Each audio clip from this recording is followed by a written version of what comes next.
मंडळी, भाजपचे नेते आणि राज्याचे महसूल मंत्री चंद्रशेखर बावनकुळे यांनी तरुण असताना एका अल्पवयीन मुलीला पळून नेलं होतं, अशी टीका त्यांच्यावर केली जाते. त्या घटनेसंदर्भातील तक्रारीचा उल्लेख करत ती मुलगी कोण होती, आज ती मुलगी कुठे, तसंच कितीतरी प्रश्न सोशल मीडियावर उपस्थित केले जातात. पण नुकत्याच सांगली जिल्ह्यात पार पडलेल्या एका कार्यक्रमात बावनकुळे यांनी त्या घटनेचा संपूर्ण किस्सा सांगितलाय. अल्पवयीन मुलीला पळवले या गुन्ह्याखाली त्यांना 7 दिवस तुरुंगात काढावे लागल्याचंही त्यांनी सांगितलंय. पण 35 ते 40 वर्षांपूर्वी नेमकं काय घडलं होतं, त्याचा दुहेरी फटका बावनकुळेंना कसा बसला आणि या घटनेवरून त्यांच्यावर टीका करणाऱ्या सोशल मीडिया इन्फ्लुएन्सरला ते काय म्हणालेत, तेच जाणून घेऊयात या व्हिडिओच्या माध्यमातून. नमस्कार, मी पूजा आणि आपण पाहताय देदनका. मंडळी, 17 एप्रिलच्या दिवशी मंत्री चंद्रशेखर बावनकुळे हे सांगली जिल्हा दौऱ्यावर होते. तेथील मिरज येथे महाराष्ट्र राज्य डिजिटल इंडियाच्या वतीनं आयोजित केलेल्या राज्य अधिवेशन व पुरस्कार वितरण सोहळ्याला बावनकुळे यांनी उपस्थिती लावली होती. या कार्यक्रमाला आमदार गोपीचंद पडळकर, इतर प्रशासकीय अधिकारी आणि मीडिया क्षेत्रातील मान्यवर देखील उपस्थित होते. यावेळी बावनकुळे यांनी आजच्या डिजिटल मीडियाबद्दल बोलताना आपल्या भाषणात त्यांचा जुना किस्सा सांगितला. अलीकडेच त्यांच्यावर एका सोशल मीडिया इन्फ्लुएन्सरनं मुलगी पळून नेल्याची टीका करत राज्यात खळबळ उडून दिली होती. त्यावर आता बावनकुळे यांनी मौन सोडत तो सगळा किस्साच मजेशीर पद्धतीने सांगितलाय. त्या अल्पवयीन मुलीसोबतची स्टोरी सांगताना बावनकुळे म्हणाले की आमच्या दोघांचं जेव्हा प्रेम जुळलं तेव्हा ती 16 वर्षांची आणि मी 20 वर्षांचा होतो. दोघेही अल्पवयीन होते आणि अल्पवयीन असताना आम्ही दोघे जण नागपुरातील अलंका टॉकीज मध्ये कयामत से कयामत हा पिक्चर पाहायला गेलो होतो. पिक्चर तर पाहिला, पण पिक्चर पाहून आल्यावर मात्र पोलिसांनी आम्हाला पकडलं. त्यावेळी आमच्या वयामुळे आम्ही दोघेही लहान लहान दिसत होतो. त्यामुळे पोलिसांनी मला विचारलं की मुलगी कोण आहे.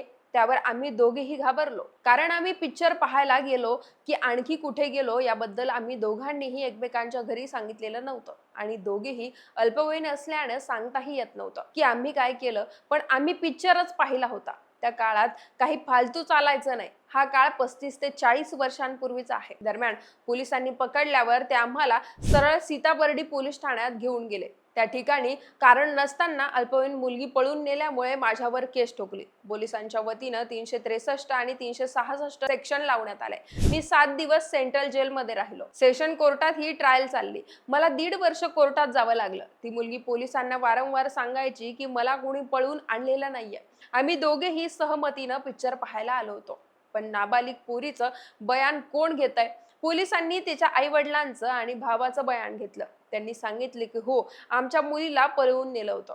पण मुलीच्या आई वडिलांना आणि भावाला प्रत्यक्षात नेमकं काय झालं ते माहितीच नव्हतं. मुलगी पिक्चर पाहायला गेली की कशाला गेली हे जाणून न घेताच आमची पोरगी गायब झाली म्हणून त्यांनी त्यांचं बयान देऊन टाकलं. पण नंतर आम्ही लग्न केलं.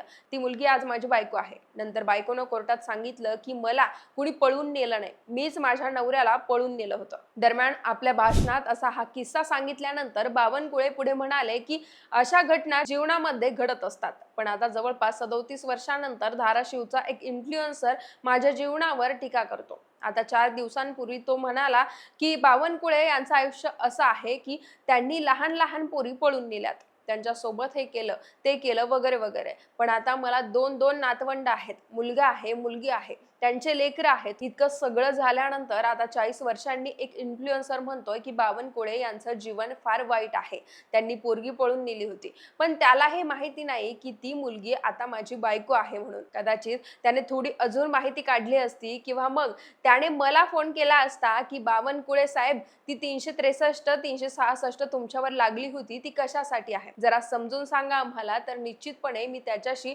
प्रेमाने बोललो असतो. त्याला एक कप चहा पाजला असता आणि तो त्याच्या घरी गेला असता.